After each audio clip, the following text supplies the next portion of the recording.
과열됐어요. 아, 그래요? 그건 작년 4월에 과열됐어요. 오늘 제가 고점 잡는 법 하나 가르쳐드리겠습니다. 고점 잡는 법이요?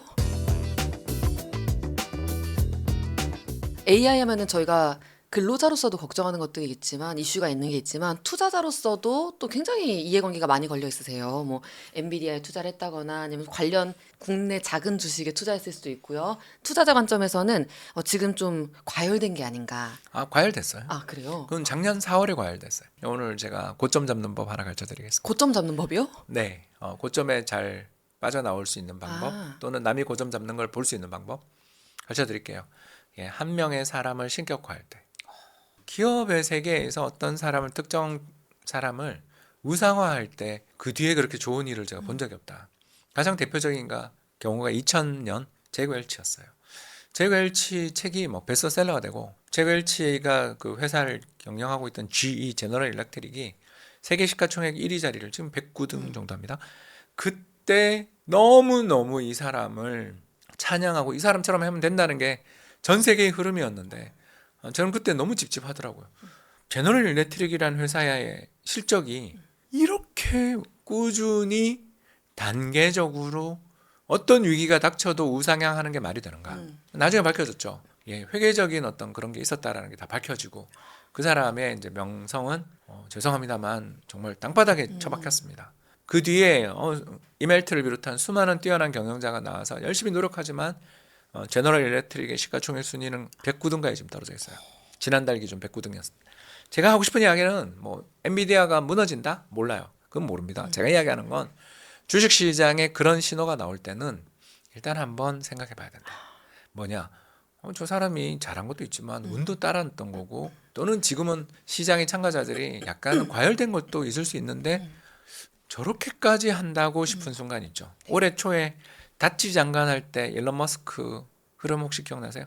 굉장히 잘난 척하고 공격적이고 트럼프 옆에 서 있고 특히 사람들 특히 유럽 사람들에 대해서 자기 차를 팔아줘야 되는 사람들 소비자님들한테 막 신랄한 비유 공격 야유 이런 거 하는 거 혹시 기억나세요? 기억나요. 왜 그랬을까? 저는 스페이스X 너무너무 존경하거든요. 근데 그 뒤로 지금 스타쉽 프로젝트에 좀 안 좋은 일이 있던 거 아시죠? 제가 왜 말씀드리는지 아시겠을 거예요. 본업에 충실하지 않고 딴짓하고 그 사람이 최선을 다해서 업무에 열정을 보여도 이 험난한 시점 당장 BYD랑 붙어서 정말 얘기를 자신 있냐고 물어야 되는 상황인데 왜 그런가에 대해서 아무도 이야기를 못할 때 그러니까 그런 일이 벌어질 때의 특징이 뭐죠? 만장일치가 벌어질 때 시장에서 좀 조심해야 된다. 이 순간 지금 엔비디아 주가 쳐다보신 분들 많을 거예요. 쳐보고 고점인갑다. 그런 거를 알 수 있는 거죠. 그래서 지금 전 세계적으로 볼 때 그런 야유한 그 이제 위대했다가 야유를 받게 됐다가 다시 부활한 회사는 딱 하나밖에 없어요. 어디요? 마이크로소프트밖에 없어요. 기억나실 겁니다. 마이크로소프트의 회장님께서 책도 쓰고 뭐 미래가 바뀌네 뭐네 막 그러며 일종의 세상의 영웅인 것처럼 했다가 처음에 마이크로소프트 시절 뭐 도스 시절에 있었던 그 동료들로부터 비판도 받고 이 사람 뭐 그런 사람 아니에요. 그리고 반독점법 때문에 2000년대 중반 잔뜩 무너졌다가 다시 지금 부활했잖아요. 이런 사람들이 있어요. 이 사람이 잘해서인지 저도 모르겠어요. 빌 게이츠님이 잘해서인지 아닌지 저도 모릅니다만 이런 어마어마한 충격과 극복을 하고 난 다음에 현직 그런 카리스마 넘치는 최고의 경영자로 살아남아 있는 사람은 안타깝게도 게이츠밖에 없다라는 거죠. 왜 스티브 잡스는요? 그러면 돌아가셨으니까. 그 영광에 막 시작점에 돌아가셔서 너무 아까운 거고. 이제 제가 하려는 말 아시겠죠? 갑자기 라이징 스타가 나타나서 이 사람이 세상을 다 바꾸고 신이 되고 이 사람의 이야기에 대해서 아무도 도전을 못하는 시점이 올 때가 조금 시장이 어려워지기 시작하는 시점이다. 물론 그게 정확한 타이밍을 제가 말씀을 드릴 수는 없지만 네. 그 어디가 아니다. 이런 걸 밝혀내는 게 바로 스토리텔링의 힘. 내러티브. 네, 왜 이 사람은 갑자기 현대의 신이 됐지? 사실 여러 가지 좀 그런 일도 있었는데 뒤져보면 다 나오죠. 네. 번역기 써서 영문판 위키 한 번만 들어가 보셔도 비판 이러면서 크리틱 비판. 다 나와요. 너무 바이럴이 잘 되고 너무나 이 사람을 신적인 존재로 찬양하는 일들이 벌어질 때 조심해라.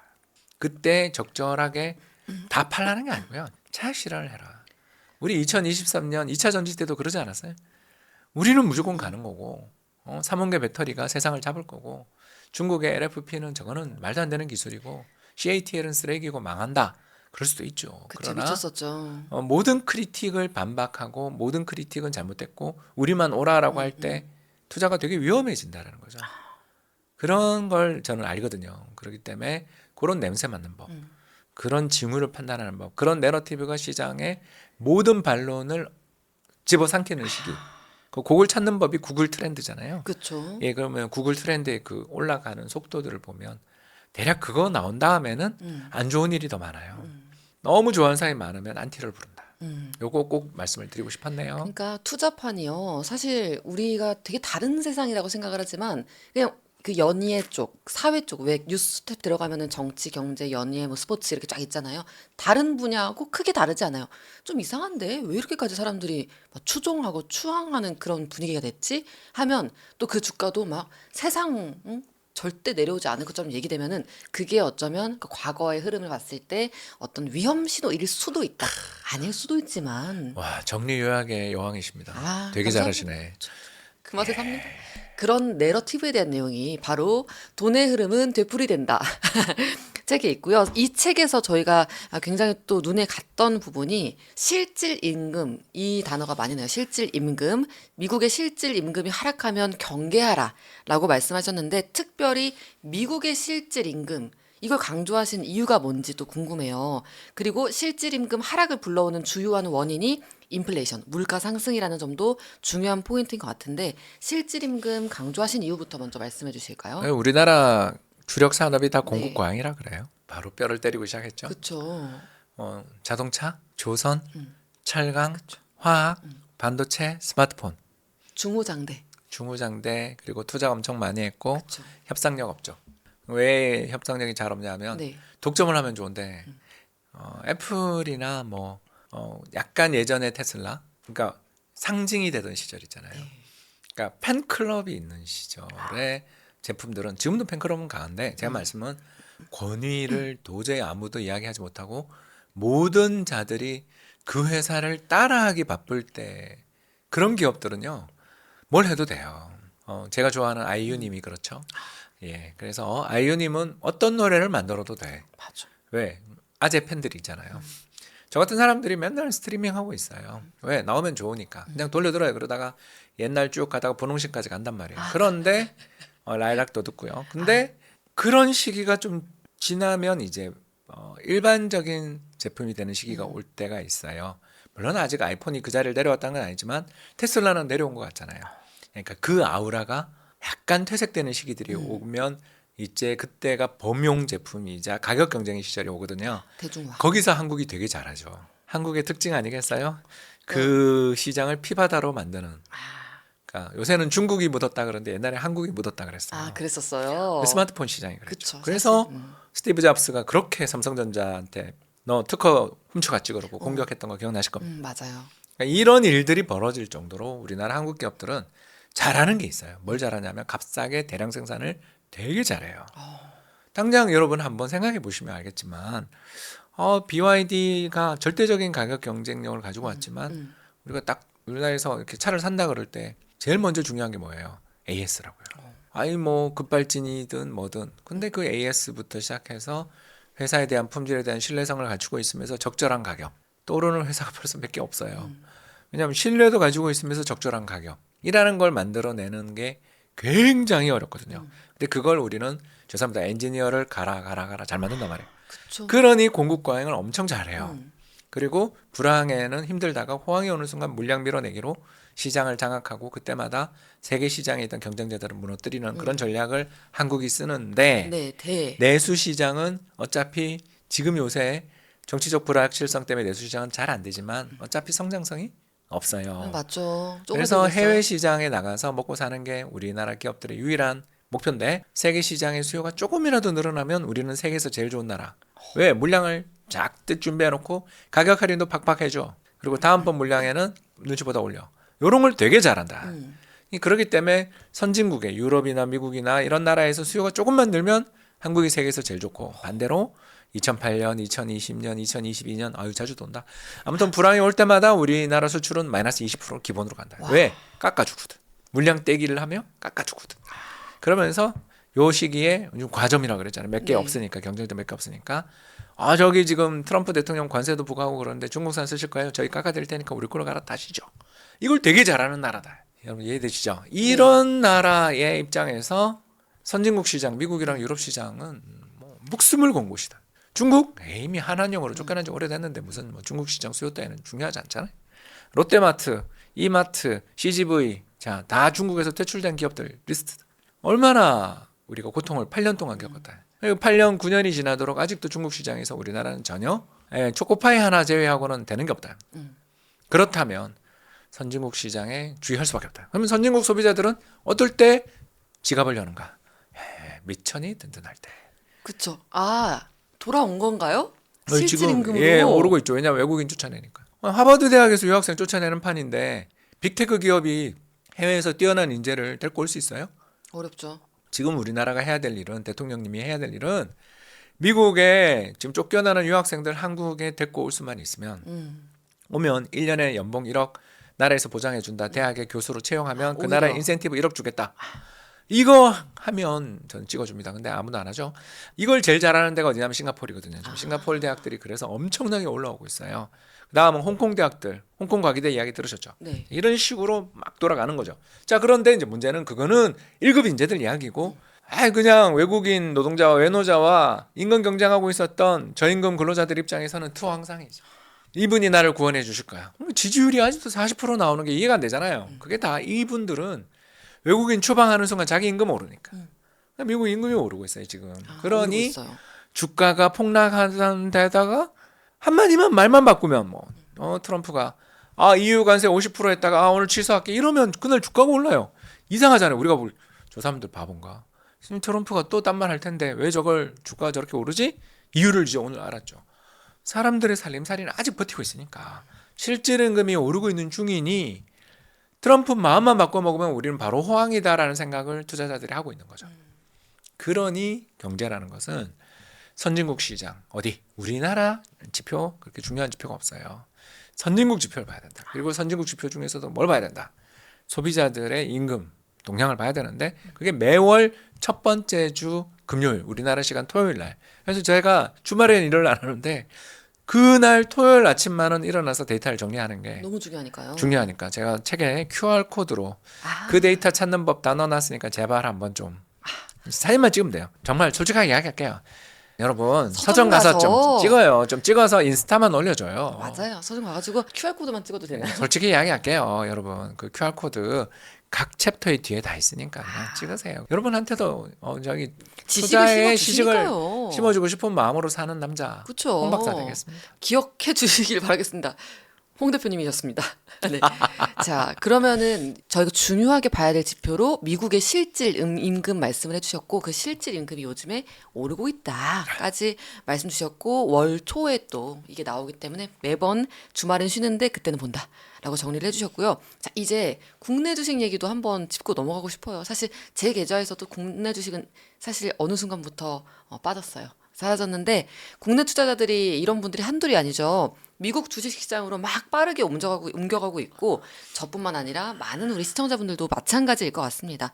현재 국내 주식시장은 어떤 상황이라고 보시는지 그리고 우리 코로나 호황장일 때 한국 주식으로도 재미 보신 분들 많이 있잖아요. 수익 실현은 안 해서 그렇지. 근데 이제 과거하고 지금 또 어떻게 달라졌는지도 궁금합니다. 일단 뭐 코로나 때 비해서 펀더멘탈은 훨씬 좋습니다. 훨씬 좋다고요? 비교가 안 됩니다. 비교가 안 돼요. 예, 코로나 때 뭐 기껏 해봐야 우리나라 상장기업 영업이익이 200조가 안 됐거든요. 네. 근데 지난해 250조, 올해 이대로 가면 300조인데, 이익이 한 배 반 더 나는데 솔직히 내 계좌는 이게 왜? 우리나라 대주주님들이 슈킹하지만 않았으면 5천 가했어야 되는 주가가. 근데 이제 대주주님의 슈킹을 막을 수 있는가? 저는 못 막는다고 보기 때문에 그냥 뭐. 한 3천까지는 열어두고 있는데 뭐 그렇게 벌써 많이 와서 네. 0.8배라는 건 여기서 한 10% 빠지면 외환위기 주가라는 뜻이잖아. 그럼 살만하잖아요. 그렇죠. 외환위기 때는 상장기업이 적자였어요. 근데 지금은 200조 흑자야. 안 나와도 200조 나오겠죠. 그 정도로 어마어마한 펀더멘탈 가지고 있는데 PBR 주당 순자산 가치 대비해서 주가가 0.8배도 깨진다. 네. 그때 잠깐 깨졌죠. 이거는 사야 되는 거죠. 그러면 PBR 1배가 얼마냐? 저 여러분 가르쳐 드립니다. 2,850 정도 되고요. 아, 우리나라 역사적인 평균 PBR은 1.1배. 그럼 3,000이에요. 그러니까 그까지 열어놓을 수 있어요. 근데 0.8에서 지금 1배 근처까지 왔죠. 오늘 맞죠? 보니까 2,700 근처인데. 음, 그럼 거의 바닥에서 죄송합니다. 그 하락할 땐 20%지만 오를 땐 30%잖아요. 네. 아시죠? 이거 이 비유 아시죠? 음. 그래서 저는 이미 수익이 많이 났어요. 그럼 어떡하겠어요, 저 같은 사람들은. 매도하시는 거예요? 아, 예, 이제 더 올라가고 뭐 이제 간다 한국장이다 그러면 저는 이제 좀 팔아서 딴 거 사겠죠. 은퇴 계좌에서도 그렇게 매매를 하세요? 아니 1년에 한 번 정도. 아, 그러니까 비중이 너무 커지면 지금 그쵸. 한국 주식 비중이 너무 커졌으니까. 음. 그러면 이제 이것도 팔아서 채권 사거나 금을 사거나 중국 주식을 사거나 뭐 이렇게 아, 그더 싼 데를 찾아가면 되죠. 개별 주식 얘기하는 게 아니에요. 지금 저 말하자면 인덱스 코스피. 삽니다. 인덱스. 그쵸. 코스피 인덱스 그냥 정배로 가는 걸로 하시는 거죠. 저 레버리지를 하고 싶은데 네. 연금 계좌에서는 레버리지를 살 수가 없습니다. 아, 그쵸. 근데 예, 어느 정도 그래서 확신이 저를 있으면. 억제하는 거죠. 음, 저 이 가슴 속에 있는 왼손에 있는 흑염룡을 죄송합니다. 아재입니다. 아재. 아니 흑염룡 아재고요. 얘기는 저희도 웃겨요. 배꼽. 투명 드래곤이 울었다 우아라라 이런 세대입니다. 예, 그래서 인터넷을 빨리 했죠. 또 그쵸 기술에 빨랐다고 말씀해 주실 수 있겠네요. 아 띠리리리 하는 그 소리 기다리면서 이제 아, 두근두근 되던. 비비 하면서 예. 그때 천리안 나오는 있을 예, 때요. 그러다가 인터넷 접속이 가능해질 때 신세계가 열렸죠. 그래서 그런 기술의 변화가 아까 저는 AI에 있다. 아, 따라서 엔비디아를 사라라고는 말 못하지만 음, 왜 젠슨 황님이 반성을 좀 하셔야죠. 약간 약간 좀 그러지 말고 이제 가야겠다. 조심스러워 주셨으면 좋겠어요. 그쵸. 좀 더 예. 신중하게 또 다시 이렇게 AI 얘기로 돌아오는 게 전 더 신기해요. 그래서 우리나라에서 저는 한국이 AI 혁명의 수혜를 받는 몇 안 되는 나라다. 사실 전 세계적으로 AI 모델, 대규모 언어 모델을 만들어서 응용하고 쓸 수 있는 나라는 미국이랑 중국밖에 없습니다. 근데 이 중국이 이번에 딥시크 나오면서 네, 딥시크. 사람들의 가슴에 불꽃을 일으켰죠. 그쵸. 흑염룡을 일으켰습니다. 음. 와, 저렇게 싸구리로 사람을 갈았죠. 휴먼 AI라고 저는 생각합니다. 어마어마하게 많은 근로자들을 갈고 갈아서 엔지니어를 갈고 갈아서 만들었는데 값싸게 만들었다. 그러니까 성능이 좋으냐, 그 비용이 정말 그밖에 안 들었냐 가지고 수많은 논란은 있습니다만 여기도 된다는 걸 보여줬거든요. 그러면 전 세계에 있는 개발자의 가슴에 불꽃이 당겨졌고 수많은 사람들이 야 이렇게 시장이 조정받고 뭔가 흐름이 있을 때 이럴 때 우리가 치고 나가서 다시 한번 여기서 우리가 딥시크보다 저희가 더 좋아요라는 걸 해보자. 더 저렴해요라는 걸 해보자.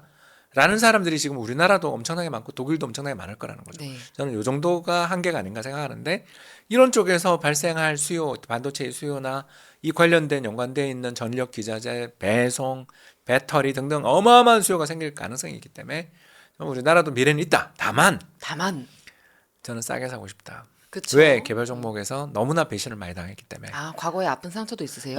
저는 뭐 우리나라 배당주 믿지 않아요. 아, 정말요? 예, 2020년 현대차 우선주 샀는데 정말 주가가 말도 못하게 폭락해서 저는 그때 달러 팔아서 현대차 우선주를 샀는데 배당 중지하는 거 보고 배신감을. 예, 배신감이라기보다는 내가 한국에 투자하고 있는 중이라는 걸 잠깐 잊었구나. 그리고 이제 애플카 때 다 팔았죠. 그래서 몇 배 났어요. 났지만 네. 배당을 보고 투자하는 것은 우리나라에서는 맞지 않다. 몰라요. 그렇게까지는 이야기 안 했고요. 그쵸? 모르겠다. 모르겠다. 제가 분명히 어제 그제 어떤 뉴스를 봤냐면요. 코리아 밸류업의 효과 덕분에 한국 배당주가 요즘 배당 성향 높아지고 굉장히 배당 잘해주고 있다. 약간 홍보 느낌이 이렇게 나는 기사겠죠. 믿고 싶어요. 아, 저는 뭐 제가 그때 했던 건 운이 없었던 거고 우리 정 회장님 믿어요. 정 회장님 믿고요. 배당 팍팍 주시길 믿는데 다만 우리나라의 배당의 지속성에 대해서는 저는 신뢰하지 않는다. 자, 마지막으로 자산 시장에서 계속 불확실성이 이어지고 있는 지금 여전히 투자와 재테크에 관심 많은 우리 2030 시청자분들의 추가로 더 얘기하실 부분이 있다면 무엇이든 응원도 좋습니다. 다 말씀 주세요. 쿨레를 갖고 투자를 하자. 쿨레? 예, 좀 누가 막 와서 이게 이렇게 좋은데 이걸 안 한다고 너 바보 아니야? 할 때 부자 되면 밥 많이 사줘. 아, 쿨네. 쿨하게. 왜? 언제든지 다시 와요. 이번 차 가면요 벤츠 오고요. 벤츠 가면 벤틀리 오고요. 벤틀리 지나가면 캘리넌 옵니다. 여러분 그거 그렇게 투자의 시간은 엄청나게 길고요. 한국은 절대 안정된 나라가 아니다. 왜? 수출에 먹고 사는데 뭐가 안정 따위가 어딨어? 자산 시장에 안정 따위는 없는 나라고 죽었다 살았다만 반복하는 나라. 그리고 그 어려워질 때마다 배당을 삭감할 것이고 슈킹을 할 것이다. 알고 있잖아요, 우리 다. 그분들을 믿어요? 전 누구라고 이야기 안 했어요, 그죠? 에? 저는 그분들을 믿지 않아요. 아, 그런 쿨레를 가지고 누가 옆에서 시비를 걸면 아유 또 그때가 왔네. 다찌 장관 돼가지고 머스크님이 딴 나라 디스하던 때가 왔네. 왜 그러나 몰라. 정말 테슬라 주주 울었잖아요 그때. 저거 왜 저러나. 유럽에서 차 팔기 싫어? 우리 그런 때가 온다고요. 왜? 자존자대가 너무 하늘을 찌르고 주변에 자랑하고 싶어서 너무너무 안달복달하는 자들이 나타날 때 그때 달러나 금이나 이런 걸 들고 있다가 그 사람들이 다시 조용해질 때 아까 이야기했던 PBR 0.8배 가까이 해질 때 또 들어가면 되는 거지. 뭘 그렇게 꼭 쥐고 있어야 되고 꼭 남들 하는 걸 다 해야 되나.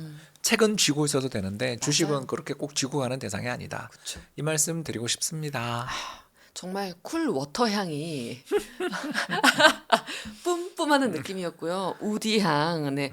맞아요. 남부러워하지 말고 우리 돈 얘기할 때 항상 좀 조급해지고 약간 초조해지고 이런 마음 드는데 오히려 그럴 때 나 쿨워터 향 뿌렸어. 나 기억해.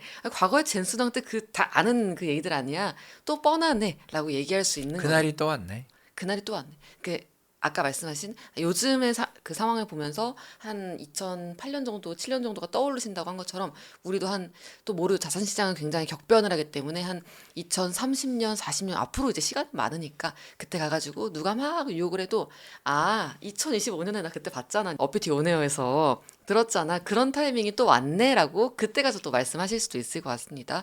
그래서 저희 책 돈의 흐름은 되풀이된다. 여기 나오는 얘기의 몇 퍼센트 오늘 하신 것 같으세요? 뭐 많이 했어요. 책 안 사도 돼요. 근데 이제 아닙니다. 책 20% 사면 라고 해주세요. QR이 있다. QR이라는 비밀 코드가 있다. 굉장히 너무 궁금한 걸 저는 당장 광화문 교보문고에 가봐야겠어요. 광고 아닙니다. 너무너무 감사합니다. 감사합니다. 네, 감사합니다. 오늘 보내드리도록 하겠습니다. 박수님 감사합니다. 여러분 오늘 역대급이었죠? 우리에게 시간은 많다.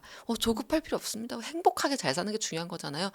다만 이제 책에 나오는 지표인데 어느 정도 우리가 지금 자산 가격이 좀 높은지 낮은지를 그래도 판단할 수 있는 어떤 기준, 나만의 어떤 수식 이런 것들도 나만의 관점 같은 게 있을 거잖아. 나만의 기준 하나 정도 좀 만들어 두면 좋을 것 같다. 그걸 만드는데 책이 굉장히 도움 될 것 같다라고 말씀드릴 수 있겠고요. 여러분들도 시청자분들이 댓글을 여러 가지를 남겨주신 덕에 저도 굉장히 중간중간 웃으면서 볼 수가 있습니다. 자, 오늘 저희 방송 시간이 조금 길어져가지고 저희 마무리하면서 다음 주 예고도 드려보겠습니다. 다음 주에는 대선과 그리고 금요일 현충 여러 가지 일정이 있지만 어피티 온에어 방송 날과는 다 비껴간다는 거. 그래서 다음 주 방송 정상 진행이 되고요. 이번 주도 이렇게 어피티 온에어와 함께 해주셔서 너무너무 감사드리고요. 오늘 홍 박사님과 함께해서 저도 너무 즐거웠습니다. 자, 오늘도 여러분 화이팅 하시고 오늘과 내일 있는 사전 투표, 다음 주 화요일에 있는 본 투표, 대선 굉장히 우리 사는데 중요한 이슈죠. 여러분들도 투표에 또 관심 많이 가져주시고 다음 주에 저희가 더 건강한 모습, 더 행복한 모습으로 인사드릴 수 있도록 하겠습니다. 오늘도 화이팅입니다. 여러분, 어바.